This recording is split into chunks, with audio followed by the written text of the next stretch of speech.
होगी उसको आप दूर कर लीजिए, है ना बेटा। चलिए, आपका जो हाँ सिलेबस है जियो टेक्निकल इंजीनियरिंग का, फर्स्ट यूनिट जो है आपकी वो soil and soil mass constituent की है। और वाटर कंटेंट इसमें सारी बेसिक डेफिनेशन है आपकी। ठीक है। और इसमें आप मैंने आपको बताया था कि इंडेक्स प्रॉपर्टीज के बारे में अपन पढ़ेंगे इसके अंदर। ठीक है। Sieve analysis, sedimentation analysis, consistency limits, void ratio, इन सब के बारे में अपन स्टडी करेंगे। तो फर्स्ट यूनिट जो है वो इंट्रोडक्शंस की है आपकी। तो जो आपका बुक का फर्स्ट 3 चैप्टर्स है जो आपको मिलेगा, वो आपकी फर्स्ट यूनिट के अंदर आएगा। ठीक है। सेकंड यूनिट जो है वो आपकी क्ले मिनरोलॉजी की है। ठीक है। क्ले मिनरोलॉजी में आपका सेकंड यूनिट रहेगा जिसके अंदर आप सॉइल के स्ट्रक्चर के बारे में और क्ले के बारे में रीड करेंगे। ठीक है। जिसमें आपकी सिंगल ग्रेन और डिफरेंट डिफरेंट जो अपन ने फर्स्ट इंट्रोडक्शन पढ़ा था कल, कल की जो अपन क्लास ली थी उसके अंदर अपन ने इस टेक्सचर के बारे में और स्ट्रक्चर्स के बारे में रीड किया था सॉइल के बारे में। तो वो आपकी क्ले मिनरोलॉजी के अंदर आएगी। ठीक है। तो उसमें सिंगल ग्रेन और honeycomb structure, flocculent, disperse structure, composite structures, इन सब के बारे में अपन क्या करेंगे, सेकेंड यूनिट के अंदर स्टडी करेंगे। ठीक है। फिर उसी तरीके से आपका इसमें बेसिक स्ट्रक्चर है, मिनरल स्ट्रक्चर्स हैं, स्ट्रक्चर ऑफ इलाइट्स, मोन मोइलाइट, केओलाइट, इन सब के बारे में अपन स्टडी करेंगे। उसके बाद आती है अपनी थर्ड यूनिट। थर्ड यूनिट के अंदर मैंने आपको बताया था स्ट्रेसेस के बारे में अपन रीड करेंगे। ठीक है। तो स्ट्रेसेस के अपन थोड़े से इसमें डेरिवेशंस हैं, डेरिवेशन भी करेंगे, कैसे सॉइल का एक स्ट्रक्चर बनता है और उसके ऊपर किस तरीके से स्ट्रेस लगती है, वो सारी चीजें इसके अंदर अपन रीड करेंगे। ठीक है। फिर उसके बाद आपकी फोर्थ यूनिट आती है। फोर्थ यूनिट के अंदर अपना मोर सर्कल है, वो भी अपन रीड करेंगे, कैसे मोर सर्कल वर्क करता है, कैसे स्ट्रेसेस लगती है, वो सारी चीजें इसके अंदर अपन स्टडी करेंगे। और फिफ्थ यूनिट जो है आपकी सॉइल कॉम्पेक्शन के ऊपर है कि भाई कैसे कैसे सॉइल की प्रॉपर्टीज को अपन इम्प्रोवाइज कर सकते हैं, लेबोरेटरी कॉम्पेक्शन क्या होता है, प्रॉक्टर टेस्ट क्या होता है। और इसमें मैंने आपको बताया था कि फोर्थ यूनिट और फिफ्थ यूनिट में अपन जनरली लेबोरेटरी के अंदर भी कुछ टेस्टिंग करके सॉइल की प्रॉपर्टीज के बारे में डिटरमाइन करेंगे। ठीक है। तो मुझे लगता है आप लोगों को समझ में आ गया होगा सबको syllabus. Anyone have any problems?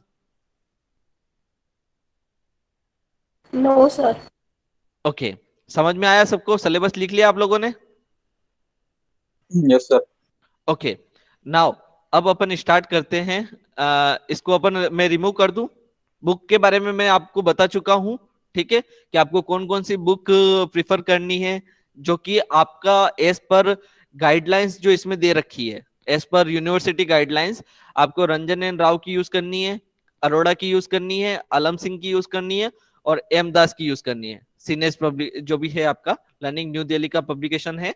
ठीक है। तो आपके जो कॉलेज में अवेलेबल है वो बीसी पूनमिया अवेलेबल है, तो आप बीसी पूनमिया से भी बेस्ट बुक है, कोई दिक्कत नहीं उसमें भी। ठीक है। अरोड़ा की भी है, अरोड़ा भी आप देख सकते हैं। और कुछ रेफरेंस बुक्स आपके कॉलेज में अवेलेबल है, वो भी आप यूज कर सकते हैं। मेरे पास जो है वो वेंकट रमैया की है, जो मैं प्रिफर करता हूं आप लोगों के लिए, सी वेंकट रमैया। ठीक है। जो बहुत अच्छे ऑथर भी हैं सी वेंकट रमैया, जो कि अपने क्या कहते हैं न्यू एज इंटरनेशनल पब्लिशर्स के हैं। ठीक है। वो भी उनकी बुक भी बहुत अच्छी है, उन्होंने बहुत प्रिसाइजली और बहुत अच्छा सा लिखा हुआ है, तो आप वो भी बुक प्रिफर कर सकते हैं, सी वेंकट रमैया। ठीक है। क्लियर है सबको? Yes sir. ओके, तो आपको मैं ये बुक का फोटोकॉपीज भी दे दूंगा, और हो सकता है इसके मैं जो भी आपको पढ़ाऊं तो इस बुक के कुछ पिक खींच के उसको कीम स्कैनर में पीडीएफ के रूप में आपको सेंड कर दूंगा। ठीक है। ओके, नाउ अब अपन अपने आज के टॉपिक के बारे में चलते हैं, फर्स्ट यूनिट के अंदर जो अपना है। ठीक है, इसको मैं हटा रहा हूं आपके। अब अपन प्रेजेंटेशन के ऊपर चलते हैं।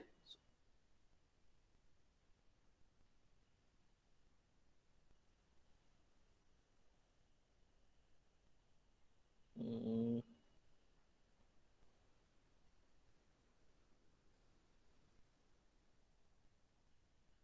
कुछ चीजें अपनी हो चुकी थी। ठीक है।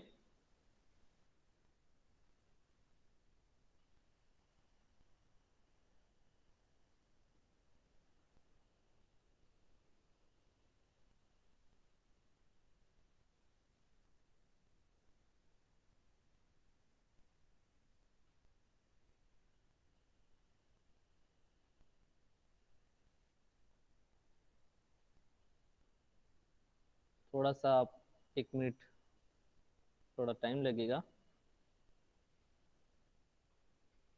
अरे वापस वही प्रॉब्लम आ रही है, 1 मिनट 1 मिनट।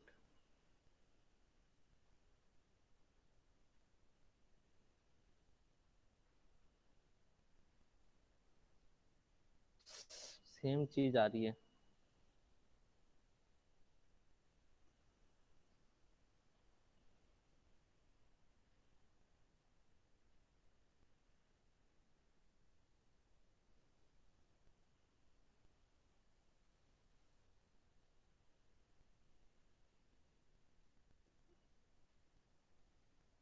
ओके, अब दिखाई दे रहा है आप लोगों को सभी को? सर हाँ बोलिए आतिफ बेटा। बोल रहा है मेरे को एलो करो बहुत पहले से। नहीं, सबको अलाउ कर दिया है बेटा, किसी को कोई दिक्कत नहीं है इसमें, जो भी आ रहे हैं उसको एडमिट कर रहा हूं मैं। ओके चलिए, अब अपनी क्लास को अपन सर आगे आपने की ओर प्रेजेंट बढ़ाते हैं। स्क्रीन किया है ना, आपको नहीं दिख रहा है सर, वो हमको मैसेज कर रहा है। नहीं, उसमें आ रहा है सबका में नो है, ठीक है। चलिए, अब वो बीच में उसकी प्रॉब्लम आ रही है, वो सही सही करेगा।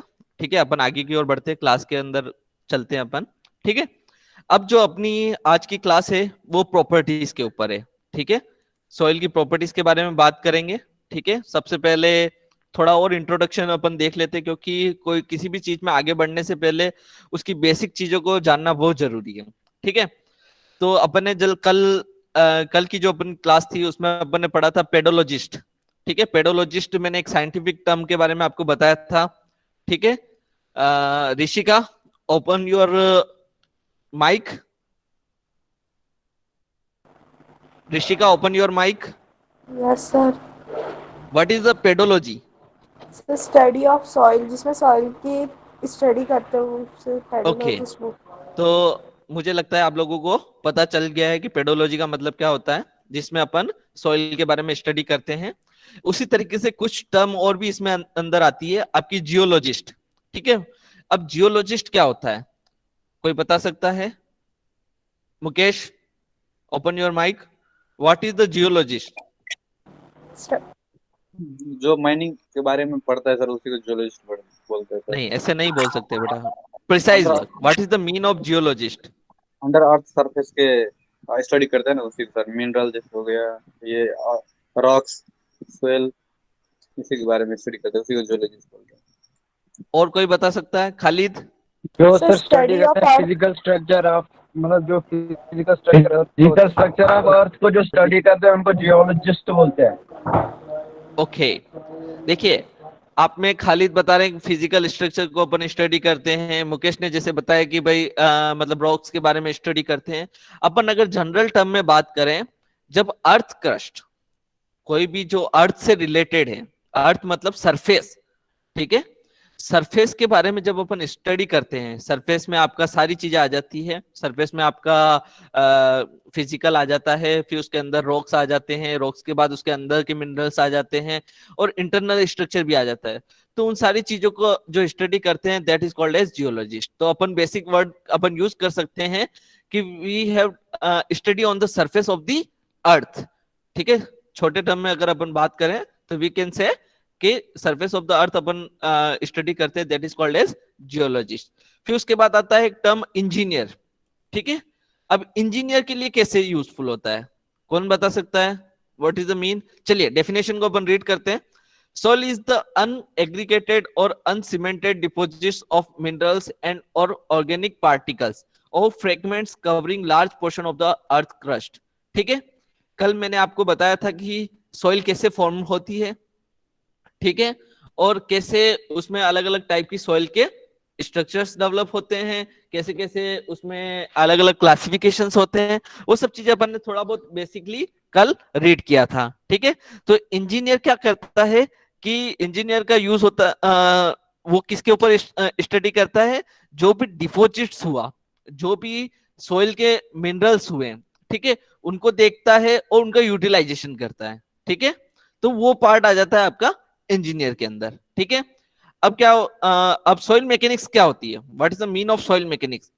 Soil mechanics is one of the youngest disciplines of the civil engineering, involving the study of the soil, its behaviour and application as an engineering material. ठीक है, बिहेवियर के बारे में स्टडी करते हैं, एप्लीकेशंस के बारे में स्टडी करते हैं और सोइल की स्टडी करते हैं। ये तीनों पार्ट किसके अंदर आते हैं? सोइल मैकेनिक्स के अंदर आते हैं। तो as an engineer we have study on the soil mechanics. देखियो, soil mechanics generally agriculture branch के लिए भी यूज होती है और सिविल ब्रांच के लिए भी यूज होती है और थोड़ा बहुत माइनिंग में भी आता है आपका। ठीक है, सोइल इंजीनियरिंग यहां पर आपकी आती है जियोटेक्निकल इंजीनियरिंग। ओके, और एक जो एग्रीकल्चर वाले पढ़ते हैं वो सोइल इंजीनियरिंग पढ़ते हैं। Both have maximum topics are same, but the geotechnical engineering related with the construction parts. Okay भाई, अगर आप कंस्ट्रक्शन, जैसे अपन एज ए सिविल इंजीनियर अपना जो मेन मोटो होता है वो कंस्ट्रक्शन का होता है, और एग्रीकल्चर में जो पार्ट होता है वो सोइल की एग्रीकल्चर से रिलेटेड पार्ट भी देखते हैं और कंस्ट्रक्शन रिलेटेड पार्ट भी वो लोग देखते हैं। तो अपन जो स्टडी करते हैं वो कंस्ट्रक्शन से रिलेटेड करते हैं। तो सॉइल मैकेनिक्स जो है वो दोनों में आता है, आपका एग्रीकल्चर का पार्ट भी है और सिविल का पार्ट भी रहता है। ठीक है, अब इसमें एक बहुत अच्छी डेफिनेशन लिखी हुई है जो कि टर्जागी कौन थे? टर्जागी को बहुत सॉइल मैकेनिक्स में बहुत इंपॉर्टेंट रोल मिला हुआ है, क्योंकि इन्होंने सॉइल की बहुत मतलब लॉज ऐसे दिए हैं जो कि सॉइल मैकेनिक्स को बहुत ही इम्प्रोवाइज कर देता है। ठीक है, टर्जागी एक साइंटिस्ट थे। ठीक है, तो according to the Terzaghi, soil mechanics is the application of the law of mechanics and hydraulics. Hydraulic जो टर्म है वो फ्लूइड मैकेनिक्स से रिलेटेड है। ठीक है, और मैकेनिक्स मतलब वर्क ऑफ सॉइल। ठीक है, लॉ ऑफ मैकेनिक्स और hydraulics of engineering problems dealing with the sediments and other unconsolidated accumulation of solid particles produced by the mechanical and chemical disintegration of rocks. ठीक है, regardless of whether or not they contain an admixture of organic constituents. Clear है? Okay, अब इसमें आगे की ओर बात करते हैं। कुछ इसमें बेसिक टर्मिनोलॉजी दे रखी है कि भाई जियोटेक्निकल इंजीनियरिंग क्या होता है। इसमें is a broader term of soil mechanics. ठीक है, कंटेंस, ये सब सॉइल मैकेनिक्स के पार्ट हैं। ठीक है, क्लियर है? तो बेसिक आप लोगों को वेदरिंग अपन कल पढ़ ही चुके हैं कि वेदरिंग क्या होता है, वेदरिंग प्रोसेस क्या होता है, ट्रांसपोर्टेशन क्या होते हैं, सॉइल मिनरल्स क्या होते हैं, डिपोजिशन प्रोसेस क्या होता है, सेल्ट क्या होती है, ठीक है, क्ले क्या होता है। इनके बारे में अपन आगे जाके डीपली स्टडी करेंगे। ठीक है, आपने कंक्रीट टेक्नोलॉजी सभी ने पढ़ी है। You all know what is the concrete technology? Anshul, Yes, on your sir. mic. What is the concrete Yes, sir. technology? What is concrete technology? So concrete technology. What is concrete? Give me the answer. You have learned the second year also. What is concrete? Sir जो RCC में use होती है ना, ऐसे word नहीं use करते बेटा। What is the concrete? मैं पूछ रहा हूँ what is the concrete? अब आरसीसी में यूज करते हैं वो सब मुझे ही पता है, सबको पता होता है। What is the concrete? What is the basic definition of concrete? Give me the answer. basic.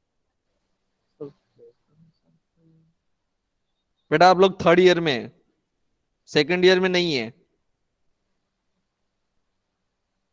What is the concrete? किसने पढ़ाया आपको concrete? Anshul, Yes, sir. What is the concrete? Sir, small pieces.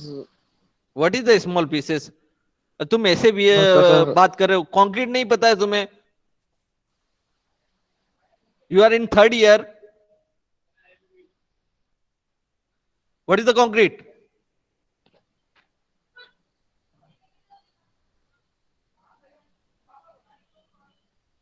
Khalid, open your mic. Khalid, open your mic. What is the concrete?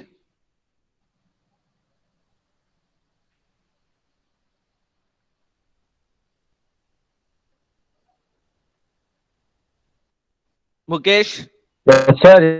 Sir, open the your mic. Sir. the mixture of different types of Yes, sir. in like concrete, like aggregate sand and Hello. cement, and gypsum is called concrete. Gypsum. किसने कहा gypsum gypsum होता है? No gypsum थोड़ी sir. होता है concrete में। Khalid, close your mic. Hello sir. हाँ बोलिए बेटा। क्या what is concrete? Sir? Building material जो हम मिक्सचर ब्रोकन स्टोन और ग्रेवल सैंड सीमेंट और वाटर को मिक्स करके बनाते हैं और बिल्डिंग मटेरियल में यूज करते हैं। What is the definition? Any other? Sir, the mixture of fine aggregates, coarse aggregate, sand and water is known as concrete. Okay, तो basic definition of the concrete is, ये आप लोगों को पता होना चाहिए। You are in third year. आजकल तो बेस एक फर्स्ट ईयर के बच्चे को जो सिविल इंजीनियरिंग लेता है उसको ही पता होता है कंक्रीट क्या होता है। कंक्रीट की जो बेसिक डेफिनेशन है, that is the combination of the coarse aggregate, fine aggregate plus water cement ratio. Okay, plus water cement ratio plus आपका जो बाइंडिंग मटेरियल है वो, and there construction practice, how you prepare concrete on the site, that is very important thing, is a construction practice. Clear है? तो that is the basic definition of the concrete. Clear है? आप सभी लोगों को ये पता होना चाहिए। when you go in any interview, the first question rise, what is the concrete? ठीक है, तो you have knowledge about it. ठीक है, क्लियर है? ओके, तो वही चीज यहां पर अपन बात करेंगे फिजिकल प्रॉपर्टीज के अंदर, सॉइल के अंदर। ठीक है, कि सॉइल कंपोजिशन। अब अपन आते हैं अपने सिलेबस के ऊपर, यूनिट फर्स्ट में। दैट इज फर्स्ट जो अपना टॉपिक है, that is physical and index properties. What is the physical properties of the soil and what are the index properties of the soil. तो सब फिजिकल में क्या चीज होता है? What is physical? Anyone? What is the physical properties? Sir जो हमें दिखाई देता है मतलब बाहर से, फिजिकल अपीयरेंस, वी कैन से जिसको फिजिकल हम टच कर अपीयरेंस, सकते हैं। Their strength. लेट्स अगर अपन बात करें, जैसे कि मुकेश है, खालिद है, दो तीन बच्चों के बीच में अपन कंपैरिजन करें, तो they have some internal strength, they have physically physical appearance. ठीक है, तो स्ट्रेंथ हो गई, उसकी अपीयरेंस कैसे दिखती है वो हो गई, देयर स्किल्स। ठीक है, तो ये सब क्या हो गई, क्या हो गई उसकी फिजिकल, जो कि अपन को फ्रंटली दिखाई दे। ठीक है, तो वो कहलाती है आपकी फिजिकल प्रॉपर्टीज। फिर उसके बाद कुछ हिडन प्रॉपर्टीज होती हैं जो कि उस बंदे के अंदर, जैसे वो शार्प माइंडेड है, वो आप किसी अदर चीज से आप करते हैं, जैसे कि आप उसको एग्जामिनेशन से जज करते हैं, that are called some different properties. ठीक है, डिफरेंट स्किल प्रॉपर्टीज। तो वो प्रॉपर्टीज हिडन प्रॉपर्टीज में आती है, जो कि इंडेक्स प्रॉपर्टीज होती है, जिसको अपन डायरेक्टली मेजर नहीं करके कुछ मेथड यूज करके अपन उसको डिटरमाइन करते हैं। ठीक है, तो यहां अपन एक बात करते हैं सॉइल कंपोजिशन की। तो सॉइल कंपोजिशन क्या होता है? They are three composition. ठीक है, सॉलिड, लिक्विड एंड गैस। ठीक है, यहां पर जो आपको दिखाई दे रहा होगा, सॉलिड, वाटर एंड एयर। ठीक है, बुक के अंदर दिखाई देता है। तो कोई भी जो चीज है, सॉइल के कंपोजिशन है, वो तीन पार्ट में डिवाइड होता है। इन तीन चीजों के सिवा कोई भी नहीं हो सकता है। क्या होता है? Solid, water and air. ठीक है, तीन चीजें ही होगी। सोइल के अंदर भी क्या होता है? तीन चीजें ही पाई जाती है। क्या पाई जा सकता है? या तो उसके सोइल के खुद के कॉन्स्टिट्यूएंट्स होंगे वो, या उसके अंदर वाटर होगा, वाटर ड्रॉपलेट्स पाए जाएंगे, या फिर उसके अंदर एयर वॉइड्स होगी। क्लियर है? समझ में आया सबको? क्लियर है? अब आगे बढ़ते हैं। There are three phase. Soil के तीन फेजेस होते हैं। ठीक है, first phase is dry phase. Dry phase का मतलब क्या होता है? कोई बता सकता है? एनीवन? कोई भी बता सकता है? Murari Lal, open your mic. Yes sir, yes sir. What is the dry phase? Sir dry what do sand you और understand by dry phase of soil? Dry sand होता है सर जिसमें वाटर मिक्स नहीं है वो सर। क्या मिक्स नहीं हो? सर जिसमें वाटर मिक्स नहीं है वो सर, वाटर के बगैर जो। absence of water, we can say हाँ। that in a dry state. okay, ठीक है। नेक्स्ट टर्म है saturated and fully saturated. anyone who can explain what is the mean of saturated? open your mic. anyone?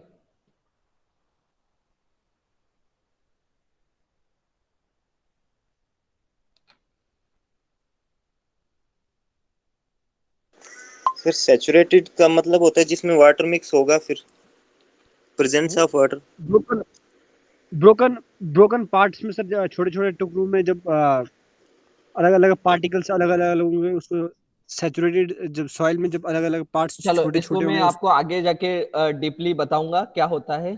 तो basically इसका मतलब ये होता है कि जैसे आप कोई गिलास है, ठीक है, इसको थोड़ा सा बेसिक टर्म में समझना क्या होता है सैचुरेटेड का मतलब, और फुल्ली सैचुरेटेड का मतलब क्या होता है।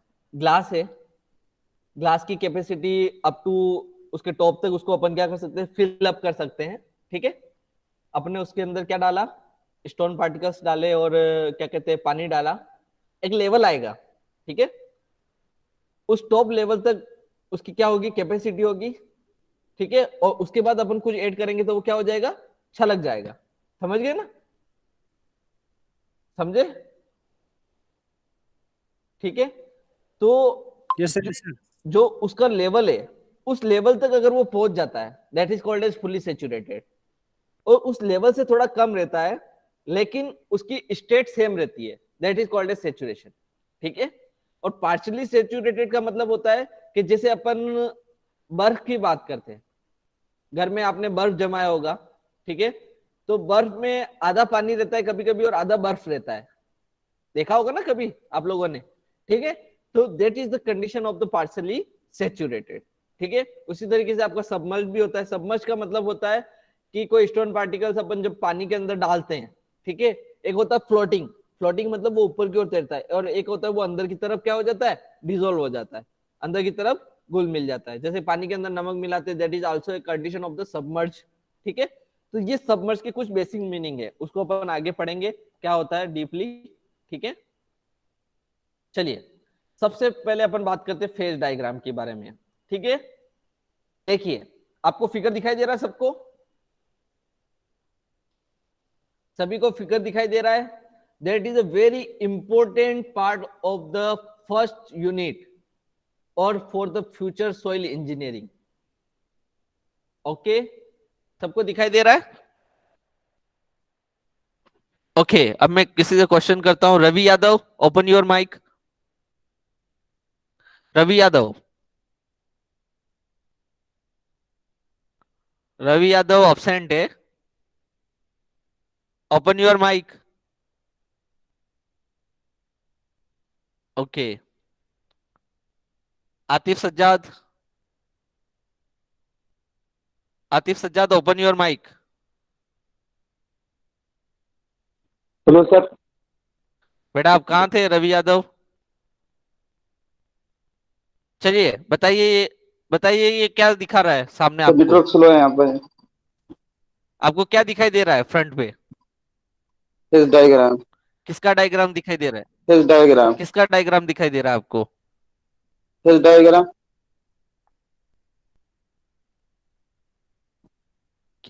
इसे क्या समझे आप इस डायग्राम को देख के?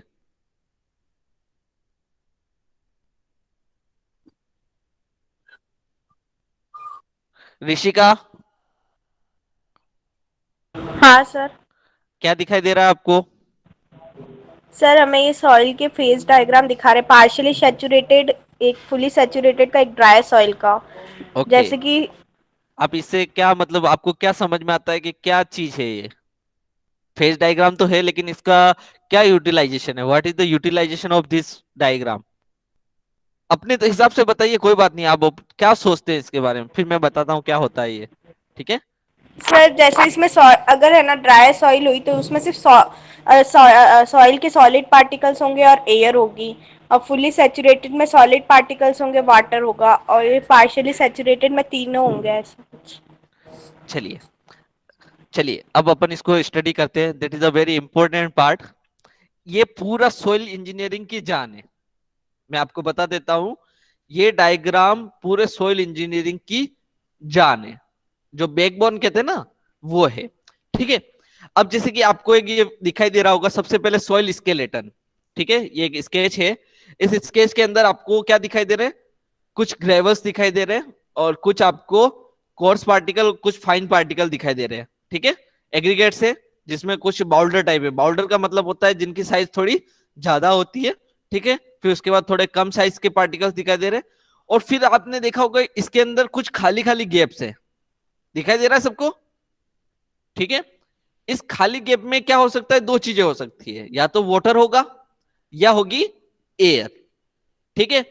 तो इसके अंदर तीन चीजें पाई जाती है। मतलब आपने क्या किया, इसको अगर अपन घर के अंदर करें, ठीक है, आप क्या करें, एक पोर्ट लें, पोर्ट के अंदर आपने क्या किया, आपने कुछ पार्टिकल्स डाले, जिसमें आपने थोड़े तो लार्ज साइज के एग्रीगेट डाले, कुछ आपने फाइन छोटी साइज के फाइन मतलब सैंड डाली आपने, और कुछ में अपन वाटर ऐड करते हैं।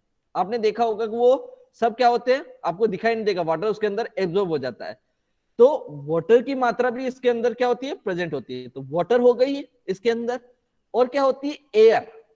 क्या होता है, कहीं कहीं आपको छोटे छोटे बबल्स दिखाई देते हैं, तो वो जो होती है वो एयर्स होती है। तो तीन चीजों से मिलके आपका क्या बनता है, सोइल का स्केलेटन बनता है।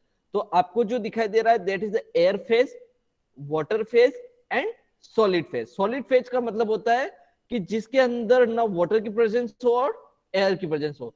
तो जो आपके जो बड़े बड़े पार्टिकल्स है, जो एग्रीगेट्स है, वो सिर्फ सॉलिड फॉर्म में ही होते हैं, उसके अंदर ना वाटर होगा ना एयर होगा। इंडिविजुअल पार्टिकल की बात करते हैं, ठीक है, नेग्लिजिबल होगा, ठीक है, क्लियर है। फिर उसके बाद जब इस पूरे स्ट्रक्चर की बात करते हैं, तो इसके अंदर क्या प्रेजेंस होगा, वाटर भी प्रेजेंस होगा और एयर भी प्रेजेंस होंगे। तो that is called as partially saturated. अब जो इसको अपन डिनोटेट करते हैं, ठीक है, अब किसी भी चीज का जो अपन निकालते हैं वो वॉल्यूम से अपन डिनोट करते हैं। तो जो सॉलिड का वॉल्यूम होगा that is called as VS, इसको अपन रिप्रेजेंट करते हैं कैपिटल वी से, और इसके बॉटम में अपन क्या लिखते हैं, एस। एस रिप्रेजेंट करता है सॉलिड। तो सॉलिड का जो वॉल्यूम होगा that is called as volume of solid, ठीक है। फिर उसी तरीके से वाटर, वाटर में डब्ल्यू से रिप्रेजेंट करेंगे, and capital V, V is represent the volume and W is represent the water, ठीक है। तो ये जो फेज है ये वॉल्यूम ऑफ द वाटर का होगा, and the air that is the volume of air.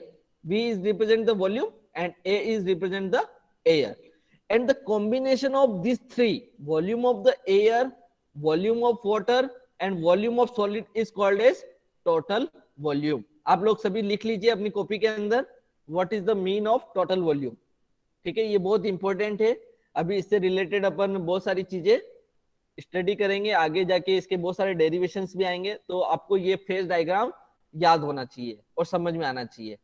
तो total volume is equal to volume of air, volume of water and volume of solid. तो ये तो बात हो गई वॉल्यूम के अंदर। अब अपन बात करेंगे वेट के अंदर, ठीक है। Volume is different thing, that is a cubic quantity and the weight is square quantity, ठीक है। तो वेट के टर्म में बात करते हैं इसमें, तो वेट में आपकी कौन कौन सी चीजें, देखिए इसमें एयर और वाटर दोनों का कॉम्बिनेशन क्या कहलाता है, वेट। वेट क्या कहलाता है, वेट वेट। और सॉलिड का जो है that is called as solid weight, clear है, okay. And the combination of the weight and solid weight is called as total weight, clear है, आया समझ में सबको, ओके। अब अपन बात करते हैं, तो अभी डायग्राम ही शो हो रहा है इधर सर, वो डायग्राम ही जो पहले से था, आगे कुछ हो ही नहीं रहा। तो बेटा मैं उस डायग्राम को ही समझा रहा हूँ, ठीक है। इस डायग्राम के अंदर एक सर ये पूछना, एक एरो में आपको वॉल्यूम दिखाई दे रहा है और इस तरफ आपको वेट दिखाई दे रहा है।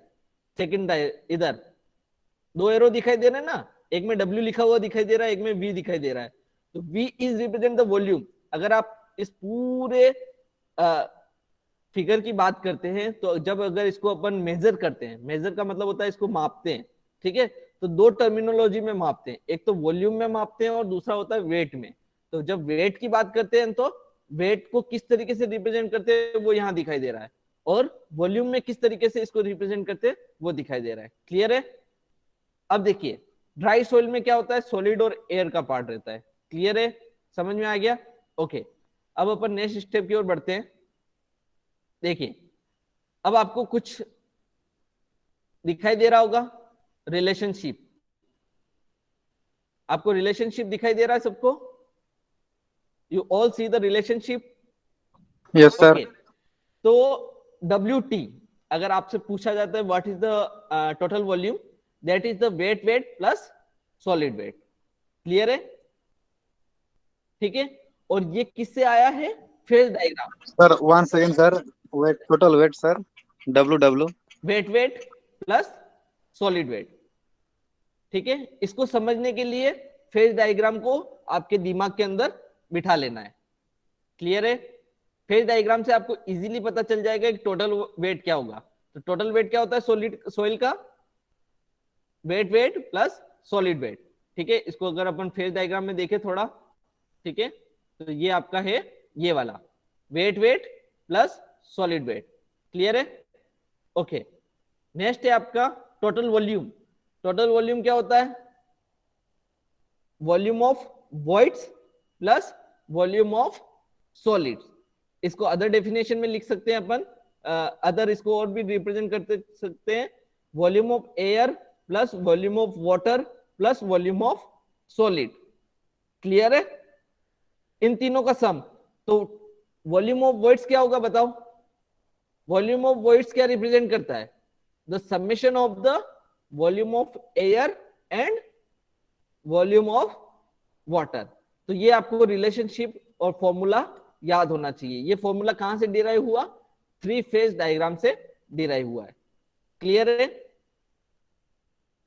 नेक्स्ट अपन बात करते हैं यूनिट वेट की। तो यूनिट वेट ऑफ सॉलिड अपन सॉइल निकालते हैं, is the total weight upon the total volume.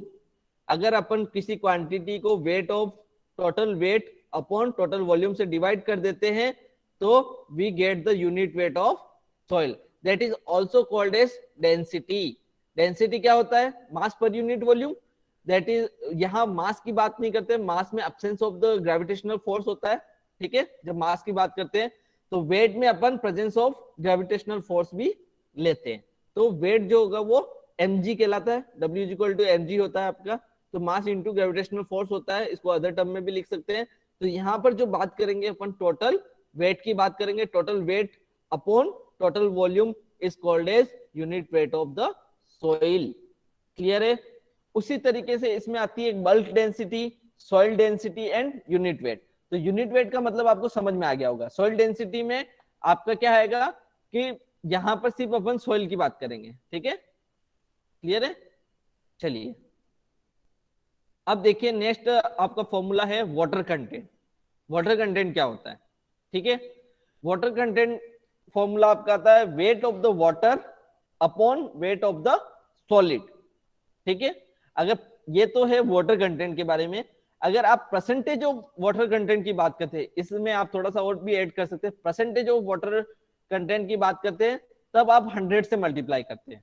अगर आपसे जनरल वाटर कंटेंट पूछ लें तो you have use the weight of water, it is the ratio of the weight of water upon weight of the solid. Clear है? Next है आपका void ratio, ये भी बहुत इंपॉर्टेंट है। वॉइड रेशियो की डेफिनेशन क्या होगी? Volume of the voids upon volume of the solid, या अदर अगर अपन इसको डेफिनेशन में लिखें, it is the ratio of the volume of the voids upon volume of solid. Clear है? सबको समझ में आया? देन अब इस टर्म से आपका पोरोसिटी जनरेट होता है। तो पोरोसिटी क्या होता है? Volume of voids upon total volume. ये सारी चीजें किससे रिलेटेड है? उस फेज डायग्राम से रिलेटेड है। ये चीज आपको ध्यान रखना है। ये सारी चीजें आपको समझने के लिए फेज डायग्राम को अच्छे से समझना है, उसको अच्छे से याद करना है। क्लियर है? उसी तरीके से आपका डिग्री ऑफ सेचुरेशन है। डिग्री ऑफ सेचुरेशन का मतलब क्या होता है? Volume of water upon volume of voids. Clear है? रिलेटिव डेंसिटी इसको अपन कल देखेंगे, आज इसको अपन आगे नहीं बढ़ेंगे क्योंकि आज आपको सिर्फ यहां तक 6 पॉइंट तक आपको अच्छे से क्लियर करना है। क्लियर है? क्योंकि यहां तक अगर आपने इसको अच्छे से अंडरस्टैंड कर लिया फ्रॉम देयर फेज डायग्राम तो आपको आगे जाके कोई दिक्कत नहीं होगी। क्लियर है? आगे सब इसी से रिलेशन है। क्लियर है?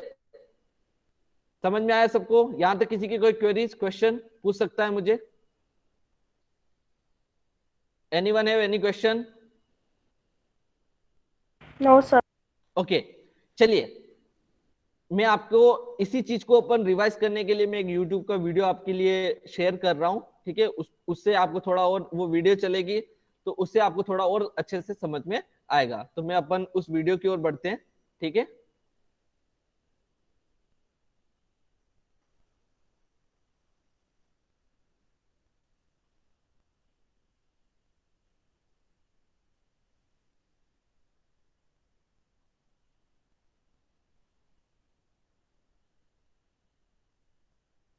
साउंड आ रही है सबको? No sir.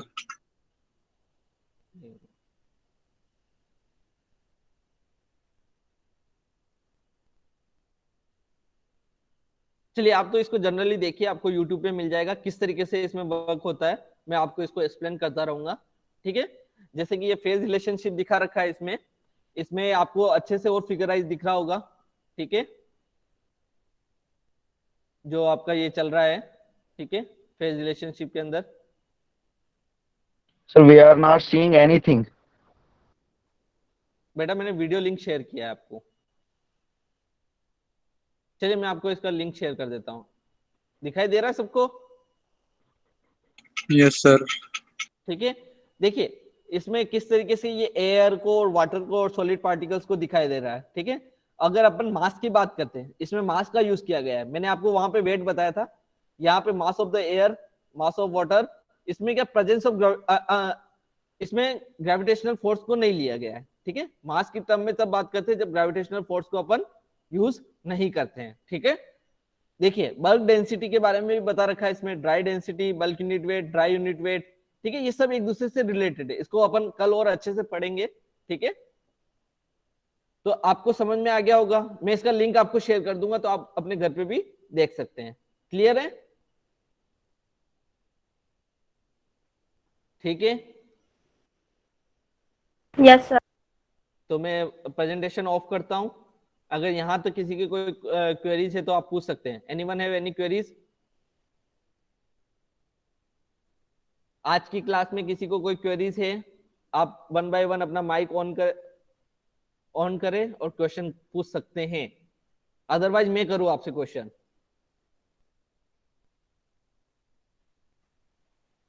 Anyone have any queries? Sajjad, open your mic. Yes sir. Any queries? No sir, पर सर मैं जो स्टार्टिंग में 10 मिनट आपने बोला वो वीडियो देखिए करना पड़ेगा, मेरा नेट स्लो था। Okay okay, Mukesh open your mic. Yes sir. बेटा क्या समझ में आया आज की क्लास के अंदर? ब्रीफ उसको बताओ, what you have learn in today's class. वही sir, phase diagram of soil. नहीं, बेसिक कितना? पूरा अच्छे से एक्सप्लेन करो, जिसने नहीं सीखा वो भी सीख लेंगे। Explain today's class. Composition of soil, उसमें एयर होता है, वाटर होता है, सॉलिड होता है। ओके, उसके बाद फेज डायग्राम, हाँ फेज फेज रिलेशन। डायग्राम में क्या सीखा आपने? हाँ, what you have phase learn diagram in? में उसमें वॉइड्स रहता है और सॉलिड रहता है। उसी को 3 पार्ट्स में डिवाइड किए हैं, पार्शियली सैचुरेटेड, फुली सैचुरेटेड और ड्राई सोयल।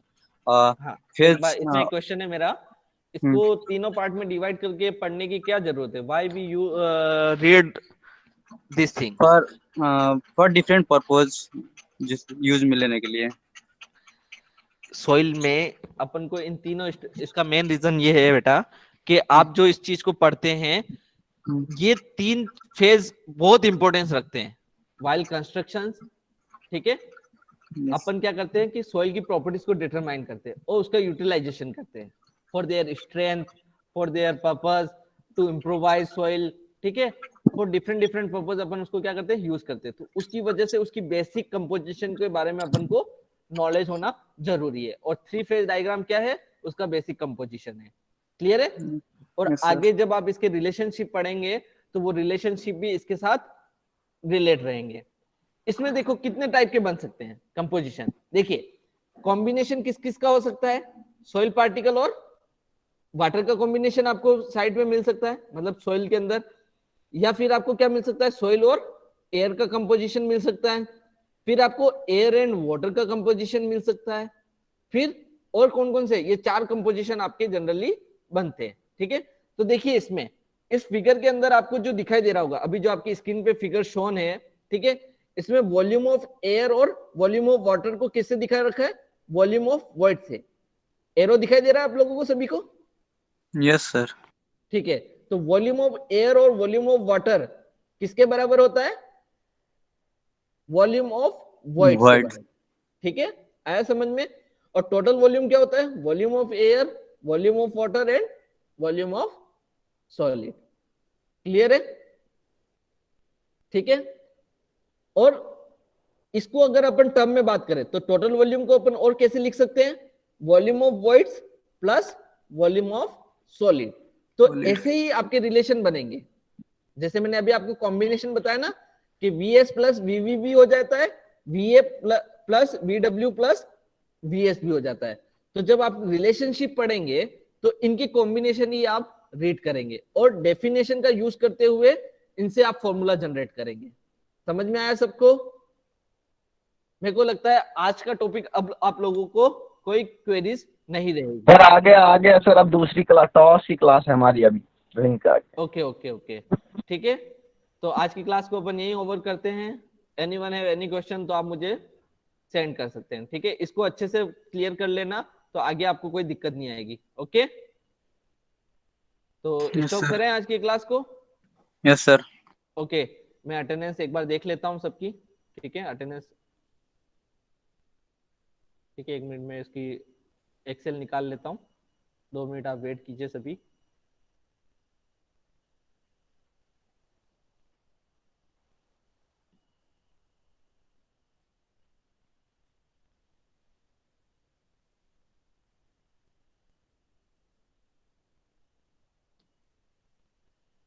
एक मिनट सभी, आप थोड़ी सी देर वेट कीजिएगा। आपकी अटेंडेंस 1 मिनट मुझे इसमें आ जाएगी एक्सेल में, है ना। तो आप 2 मिनट वेट कीजिए सभी।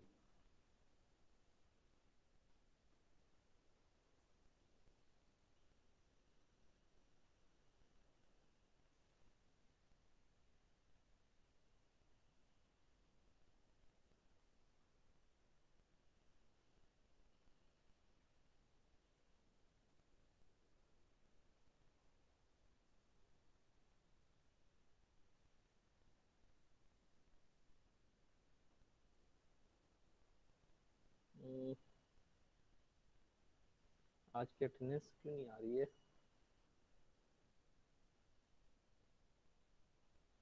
एक मिनट बेटा, थोड़ा अटेंडेंस में प्रॉब्लम आया है, थोड़ी सी देर आप लोगों को रुकना पड़ेगा।